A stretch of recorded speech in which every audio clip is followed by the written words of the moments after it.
bom dia, boa tarde ou quem sabe boa noite. O Psicocast está começando. Esse é o episódio 35 de um podcast que explora as interseções entre arte e saúde mental. No episódio de hoje, vamos falar de um tema muito pertinente nos dias atuais: o preconceito e a saúde mental.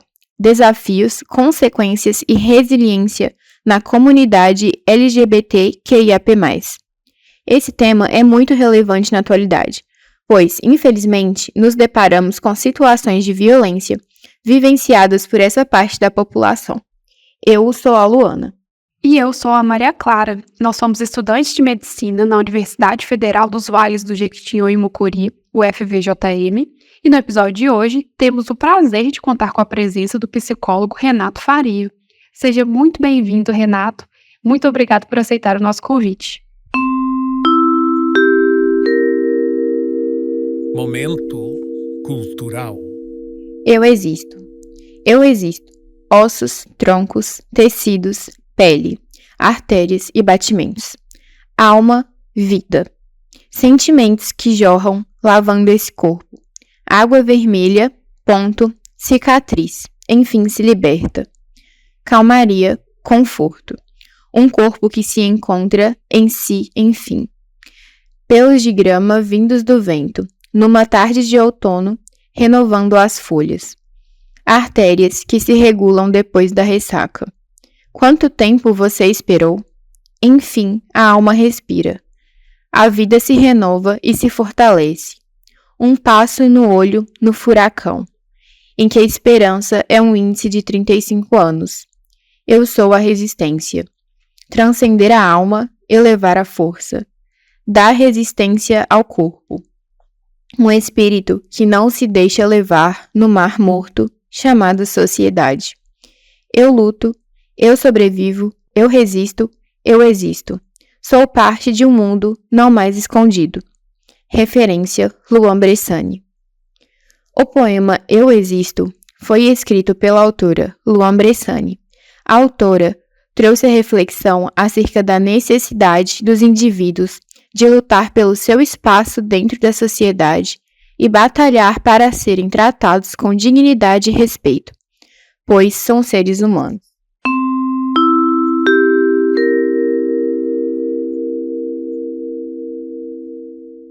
Você poderia falar um pouco mais sobre a luta LGBTQIAPN+, e o que a data 28 de junho comemora? Então, o dia 28 de junho é de fato um dia marcante, muito importante para a comunidade LGBTQIAPN+.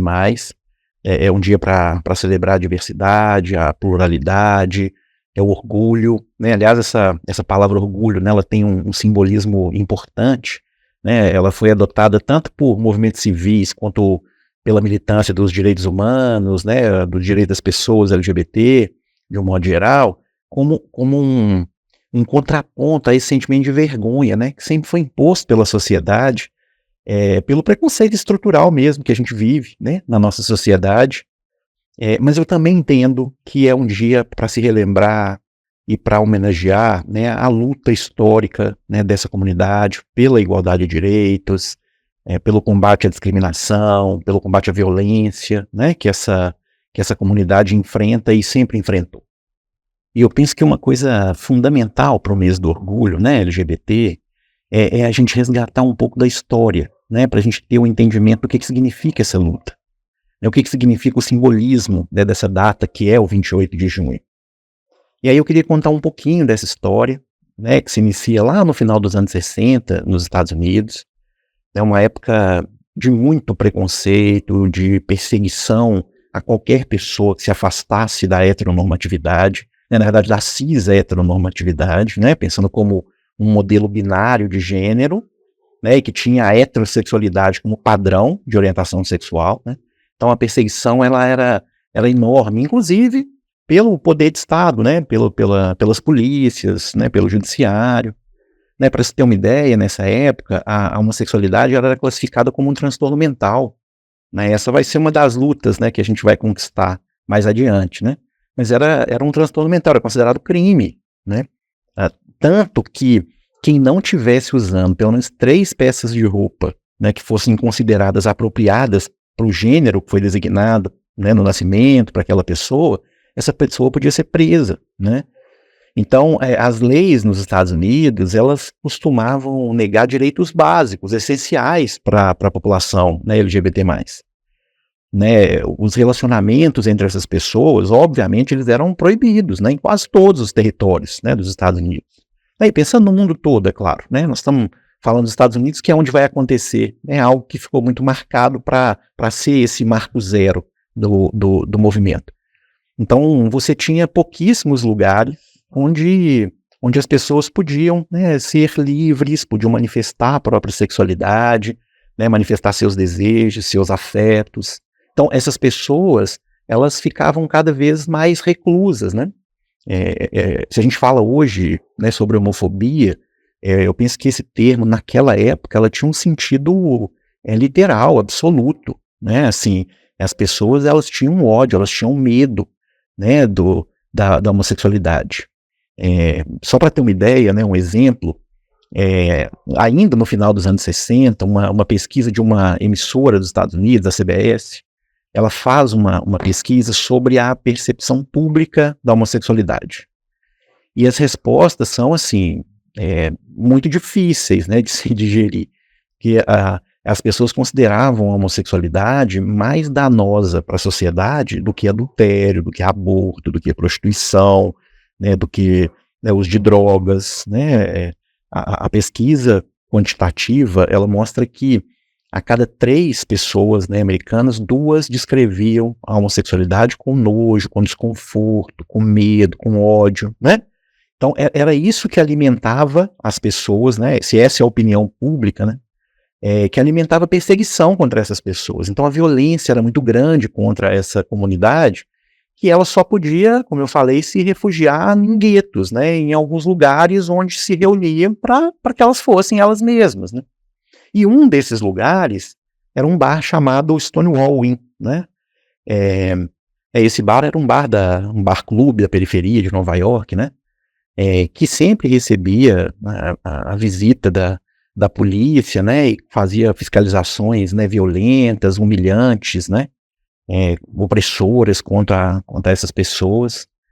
E até que num dia, né, assim, para não me delongar tanto, né, que no dia 28 de junho de 1969, durante a madrugada, a polícia faz uma nova incursão ali, e ela começa a prender algumas pessoas, né, dizendo que estava vendendo bebida alcoólica, e aí começa a prender alguns funcionários e algumas pessoas, né, principalmente com a questão que eu descrevi das roupas, né, então as travestis começaram a ser presas, agredidas, e as pessoas que estavam ali, os frequentadores, começaram a se revoltar com isso, né, então o que aconteceu, né, naquela madrugada foi uma espécie de levante, de desobediência, né, e enquanto essas pessoas que eu disse que eram presas eram conduzidas para o camburão, essas pessoas começaram a se rebelar, né, começaram a enfrentar os policiais, né, o que ficou conhecido como, né, a revolta de Stonewall. E essa rebelião, ela, que aconteceu no dia 28 de junho, né, de 69, ela foi tomando proporções cada vez maiores, né? Nos dias seguintes, né, da rebelião, outras manifestações começaram a acontecer em Nova York, né? Ao longo das semanas, outras manifestações foram acontecendo em outras cidades, né, dos Estados Unidos, né? Os meses passando e as pessoas começaram a engajar, né, nessa luta. Então, outras organizações, né, começaram a se constituir, né, para fazer o enfrentamento, né, para lutar por direito, né, da comunidade. Elas passam a constituir, por exemplo, os próprios editoriais, jornais, né, e as publicações da comunidade. Isso faz com que as pessoas vão se encontrando, fazendo par, e começa uma grande mobilização, né, para mudar as legislações, né, ou a legislação lá nos Estados Unidos. Eu falei as legislações, né, porque são estaduais, né, alguns estados começam a mudar leis, começam a aceitar, e isso começa a ter então uma repercussão a favor da comunidade, né, LGBT+. Né, então o dia 28 passa a ser um dia marcante, né, para ser o dia do orgulho, e nos anos seguintes, né, no ano seguinte, em 70, você tem a primeira manifestação, que é chamada, né, o dia do orgulho, um ano depois, em 70, a primeira manifestação com mais de 10 mil pessoas, né, nas ruas, né, em defesa né, da luta pelo direito, né, dessas pessoas, né, de amar e de ser quem elas são. E aí esse simbolismo, para mim, ele é muito forte, né, e diz muito para a gente.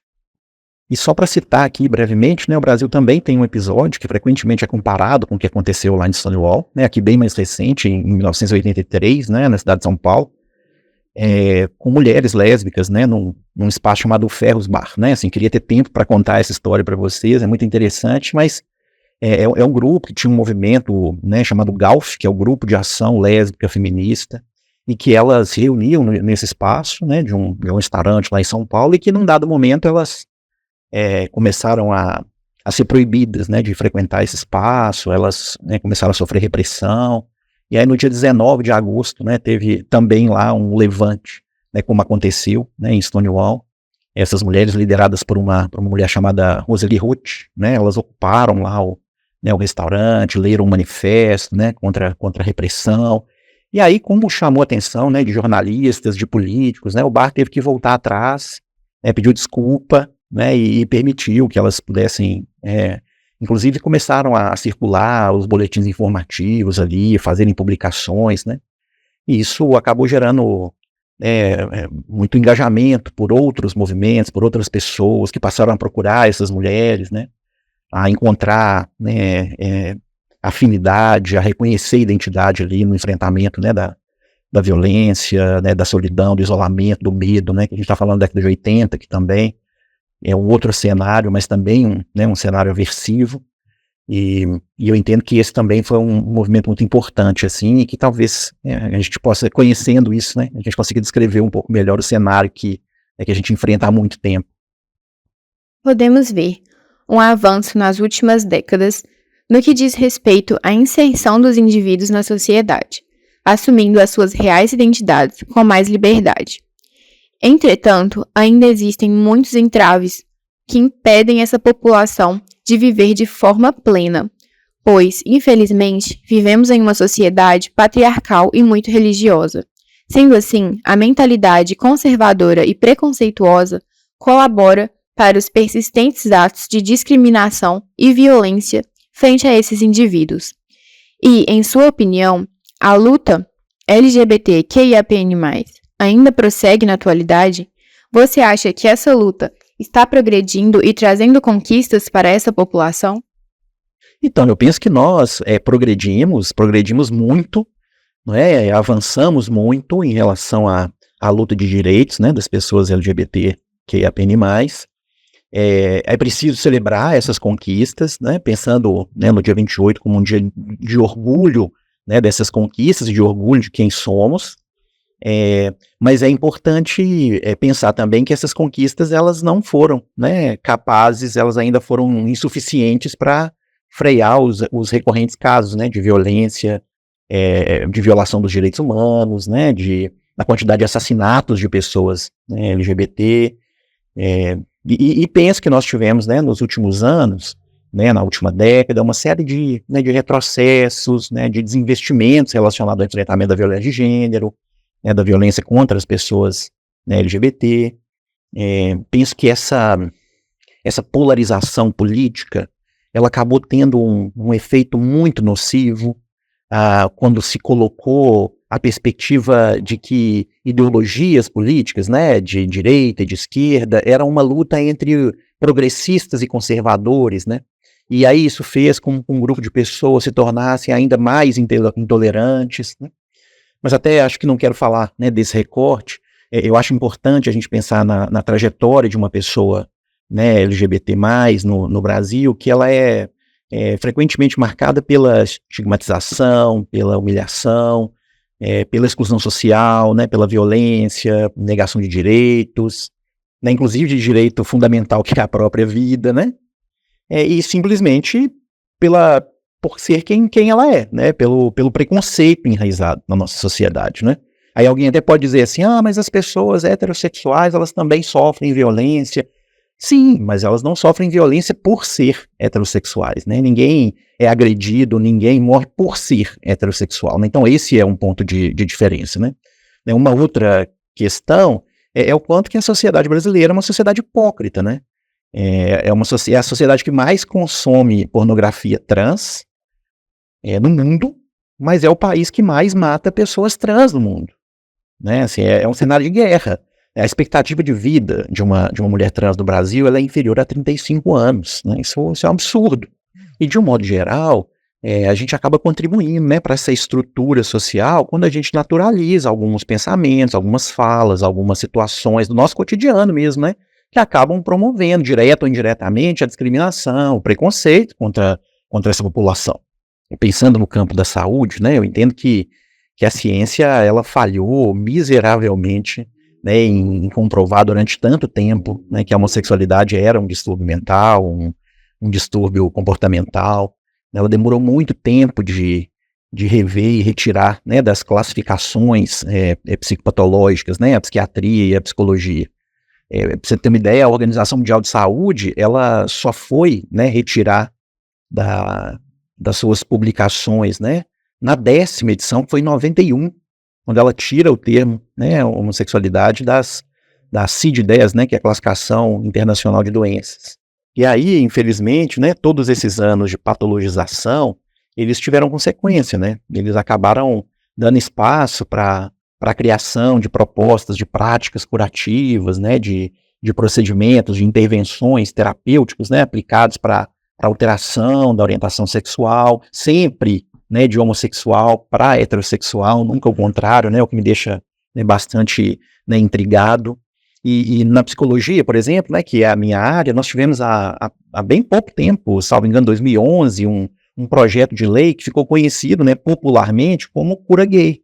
Né, assim, ainda bem, um projeto já foi arquivado, né, mas ele chegou a ser aprovado e depois o Conselho de Psicologia teve que recorrer, né. O objetivo desse projeto de lei era anular a resolução 01 de 99, né, do Conselho Federal de Psicologia, que é uma resolução extremamente importante, né, que veta qualquer ação que favoreça a patologização de comportamento, né, as práticas homoeróticas, veta qualquer ação coercitiva que tentasse orientar homossexuais, né, para tratamentos, veta a participação de psicólogos em eventos e serviços, né, que propõem um tratamento e cura.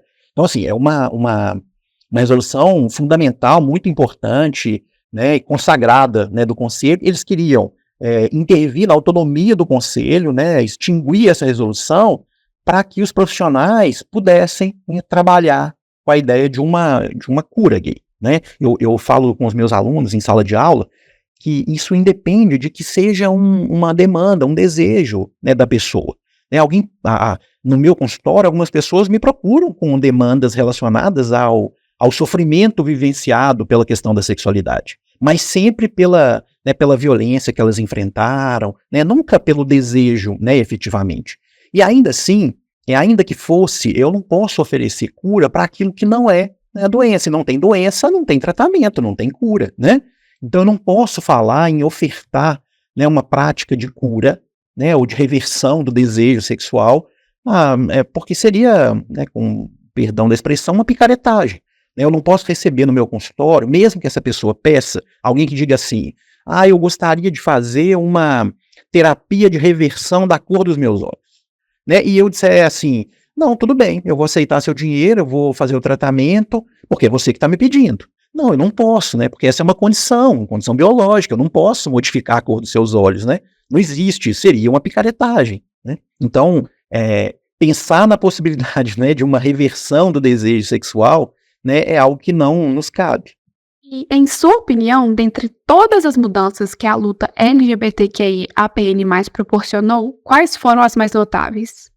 Assim, eu não sei se são as mais notáveis, mas eu vou tentar, né, apontar aqui algumas das conquistas que eu considero, né, de maior relevância dentro dessa luta, dessa trajetória, né, da comunidade LGBTQI-APN+.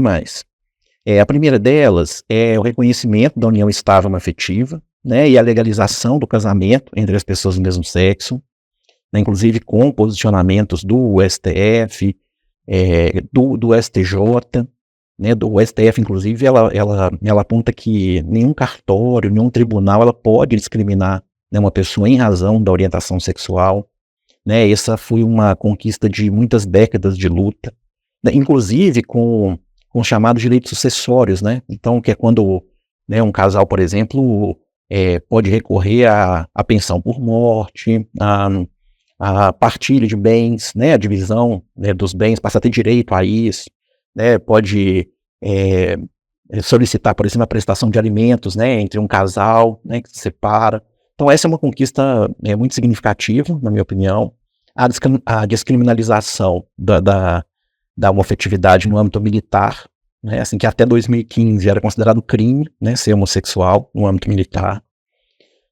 A questão da adoção, né, de crianças, quando você tem a equiparação jurídica, né, de famílias LGBTQIA+, com o direito das famílias heteronormativas, você passa, né, a conquistar também a possibilidade da adoção. Inclusive, na questão dos registros, você tem a possibilidade de fazer tanto registro de dupla maternidade, de dupla paternidade, ou de adoção unilateral.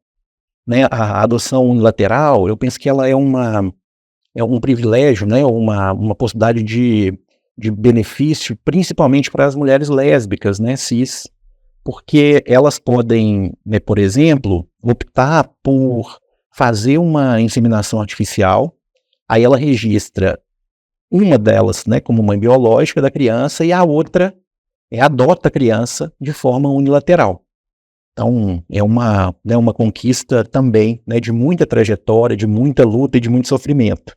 Uma outra conquista de enorme relevância e que eu não poderia deixar de citar aqui, né, num podcast da área da saúde, é a conquista do uso do nome social nos documentos de identificação, né, de uma pessoa. Você falou das conquistas mais notáveis, e aí eu penso que as pessoas transgênero, né, e as travestis, talvez essa seja a conquista mais notável, mais significativa, sabe, de maior impacto. Inclusive o uso do nome social em todos os documentos dos serviços de saúde, né?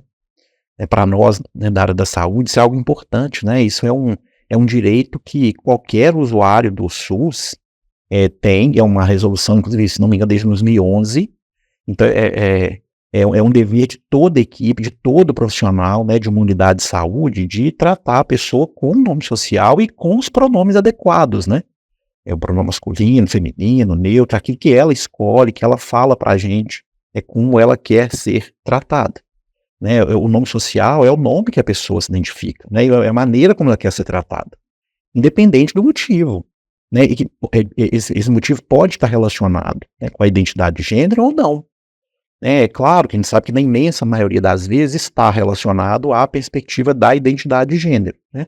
Mas pode acontecer em situações onde não é pela perspectiva da identidade de gênero, o uso, né, do nome social. Então, independe do nome que essa pessoa tem, né, no registro civil.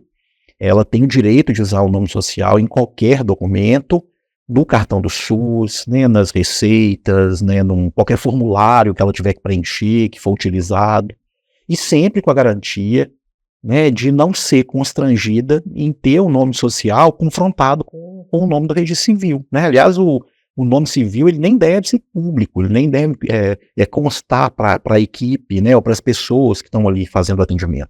É por isso que é muito importante a gente lembrar que os pressupostos éticos, né, que fundamentam a nossa prática, seja ela na medicina, na psicologia, na enfermagem, é de ter uma escuta que não seja moralista, que não seja punitiva, que não seja corretiva, né, que ela tem que ser acolhedora, né, a partir da experiência, né, dessas pessoas, né, da singularidade, né, das demandas que ela traz. Né, é inadmissível que a gente ainda tenha, né, um proctologista que condena sexo anal, uma ginecologista que não sabe atender uma mulher lésbica, né, um infectologista moralista, né, um psicólogo, um psiquiatra que acredita em cura gay, né, ou serve desse discurso religioso como intervenção. Né, essas são práticas que a gente, né, não tolera e não pode tolerar mais. E só para citar, né, já que eu falei muito do campo legislativo, né, do campo dos avanços e conquistas, né, das leis, eu também queria citar, né, o avanço da visibilidade, da representação, né, na mídia, na cultura, né, de uma forma menos caricata, mas mais autêntica, mais positiva, né, com a expressão de fato dessa comunidade, porque isso ajuda muito a desconstruir, né, os estereótipos, né, a promover a aceitação, a diversidade. Então acho que isso também é importante da gente citar aqui como uma conquista, que é uma conquista social. Renato, muitos dos nossos ouvintes já possuem ideias bem fundamentadas sobre este tema, pois ele tem sido amplamente discutido em âmbitos acadêmicos, políticos e outros. Assim, dada a relevância do assunto, você poderia falar sobre a importância de discutir o preconceito e a saúde mental da população LGBT em diversas esferas? Além disso, gostaria de saber também se, na sua opinião, o número de suicídios entre a população LGBT nos dias de hoje tem aumentado e quais os fatores que contribuem para essa situação e como o preconceito sofrido por esses indivíduos está relacionado a essa problemática. Então, acho que essa pergunta, ela tem muitas camadas, né, tem muitos conteúdos aí, então vamos tentar falar um pouquinho aqui, né, de violência, de processo de adoecimento, né, de saúde mental. Vamos pensar primeiro que o Brasil, ele é um país com altos índices de violência contra essas pessoas LGBTQIAPN+, né? Só que é muito importante a gente lembrar que quando a gente fala em violência, nós não estamos falando só de agressão física, né, ou do assassinato dessas pessoas, que aí é uma condição extrema, né, de violência. Né, existem outras violências que atravessam os campos subjetivos e relacionais, né, que geram violências psicológicas e que, né, para mim, são um fator determinante para uma maior vulnerabilidade, né, dos processos de adoecimento psíquico. E aí, inicialmente, assim, eu destaco dois fatores clássicos, né, de ordem social, de ordem estrutural, que são a discriminação e a estigmatização que essa população enfrenta, né. Penso que qualquer pessoa que é da comunidade, né, LGBTQIAPN+, ela sabe, né, e quem não é da comunidade também pode imaginar, né, que os indivíduos da comunidade, eles enfrentam, né, discriminações de vários aspectos na vida, né, em vários campos, né, da sua vida, né, na família, na escola, no trabalho, no serviço de saúde, né, acabamos de comentar, né, na última resposta, né, citamos aqui. Então, essa discriminação, ela pode acontecer de forma direta, né, que são, né, agressões, xingamentos, ameaças, ou de forma indireta, né, que é quando existe uma manifestação através de comportamento, de políticas, né, de práticas de ordem institucional, e que vão marginalizando, vão excluindo cada vez mais esses sujeitos, né. Então, essas discriminações, por si só, elas já são, né, um fator fundamental de geração de nível de estresse elevado, e ele é crônico, né, porque é uma discriminação que vai acontecendo desde os primeiros reconhecimentos dessa pessoa, né, e que atravessam todos esses campos, né, que eu apontei. E aí, é claro que isso pode levar, né, a um aumento dos adoecimentos, né, psíquicos, né, depressão, ansiedade, o desenvolvimento de comportamentos aditivos, né, o uso abusivo de substâncias psicoativas, de álcool, que, aliás, eu tive acesso a algumas pesquisas, né, que mostram um aumento significativo nos últimos tempos, né, do uso problemático, do uso abusivo, né, de substâncias psicoativas e do álcool também, e que também são, né, gatilhos para comportamentos autodestrutivos, para a questão do autoextermínio, né, nós podemos debater um pouco mais adiante. Já a estigmatização social, ela é uma espécie de desaprovação da sociedade, né, por essas pessoas, e que ela vai acontecendo desde cedo e de diversas maneiras também, né. Por exemplo, quando a gente só reconhece uma maneira certa, né, de construir a identidade sexual ou a identidade de gênero, né. E isso acontece desde o tempo de escola, né, que é ensinado para a gente um modelo binário, né, na perspectiva da identidade, dos comportamentos de gênero, né, e que pune, que constrange qualquer gesto, qualquer trejeito que se anuncia como diferente do que é esperado, né, diferente do que é típico. E não é só, né, nas escolas que isso estabelece, né, nós temos diversas instituições que elas funcionam sempre com esse modelo de controlar, né, de vigiar e punir, né, diria Foucault. Né, assim, as expressões de gênero e a sexualidade, elas são constantemente vigiadas, e sempre que elas fogem um pouco do padrão, elas são, né, punidas. E, de novo, né, isso acontece de forma direta, de forma, né, escancarada, às vezes de forma violenta, ou de uma forma indireta, né, mais sutil. Né, a punição mesmo, ela acontece, às vezes, de uma forma mais sutil, né, com uma tentativa sempre de um apagamento da existência dessas pessoas, né, quando a gente tenta modelar, quando a gente tenta mudar, né, não aceitar, né, o comportamento, a diversidade, e isso é absolutamente adoecido. E nós temos uma uma lógica social, né, uma ordem social que ela é comprometida em desumanizar qualquer corpo, né, que seja reconhecido como destoante da norma, né, que fuja um pouco dessa estrutura dominante que a gente vive, né, que é colonial, branca, cisgênero, né, heterossexual, né, assim, qualquer corpo, qualquer desejo, né, que surja diferente disso, merece e né, vigorosamente perseguido, combatido. E nesse cenário, né, de ordem social, ele é repleto de norteadores, né, que punem, que violentam, e ele tem intensidades, né, densidades distintas, né, porque esses preconceitos eles vêm acompanhados de outras formas, né, de preconceito que a gente vivencia, né, como racismo, a violência de gênero, né, a violência de classe. Então, se você tem lá um garoto, por exemplo, que é gay, que é afeminado, que é preto, que é periférico, né, a intensidade desse preconceito ele vai ser infinitamente maior. E isso tudo vai desembocar num outro tipo de violência que é vivido por essas pessoas, né, da comunidade LGBTQIAPN+, que é o preconceito internalizado, né? Pode ser a homofobia internalizada, ou a bifobia internalizada, ou a transfobia internalizada, né? Então, a estigmatização e esse preconceito internalizado, eles são, né, um retrato negativo desse tratamento que a sociedade dá, né, para nós, para toda a comunidade LGBTQIAPN+, e que essas pessoas passam a internalizar, né, essas atitudes, essas crenças negativas sobre si, né, sobre a própria orientação sexual, sobre a própria identidade de gênero, a própria expressão de gênero, né? E esse é mais um elemento que contribui, né, para as questões da saúde mental, né, para o surgimento de casos de depressão, de ansiedade, de estresse, de baixa autoestima, e até de pensamento suicida, né, assim, que inclusive tem crescido de forma, né, vertiginosa, né, são muitos os estudos que falam sobre o crescimento, né, das tentativas de autoextermínio. Eu falei também, né, do uso abusivo e problemático, né, de substâncias, de drogas, né, e de álcool, enfim.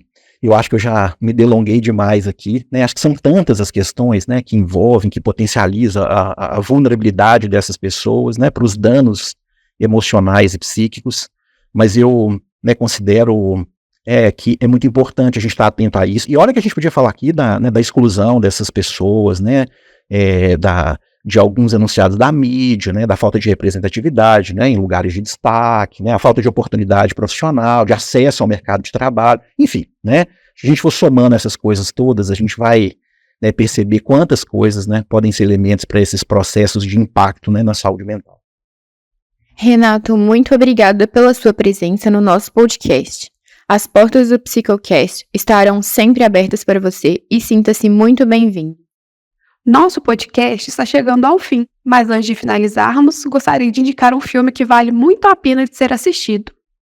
O nome do filme é The Normal Heart, o qual é baseado na peça autobiográfica The Normal Heart, de Larry Kramer, lançada em 1985, que fez grande sucesso na época e venceu 3 prêmios Tony.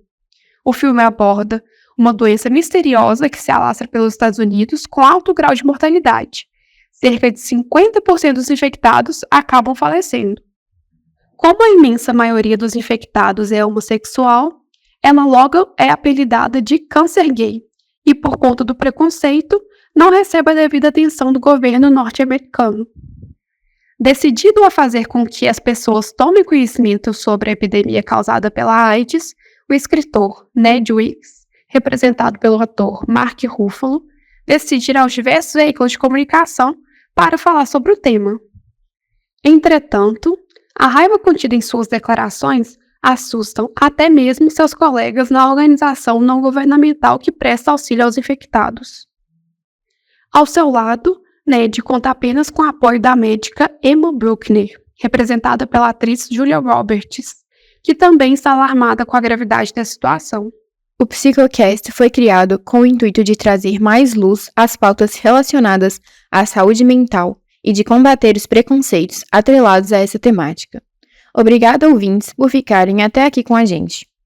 Não deixem de nos seguir no Instagram. O nosso perfil é o @psico.educação, sem cedilha e sem tio. Lá você encontra as postagens sobre os principais temas abordados por aqui e o nome dos livros, músicas ou filmes indicados em cada episódio. Nos siga também no nosso canal no YouTube, que é psicoeducação.famuc com 2 M's. Esperamos vocês no próximo episódio. Lembrando que o Psicocast vai ao ar mensalmente. Tchau, tchau!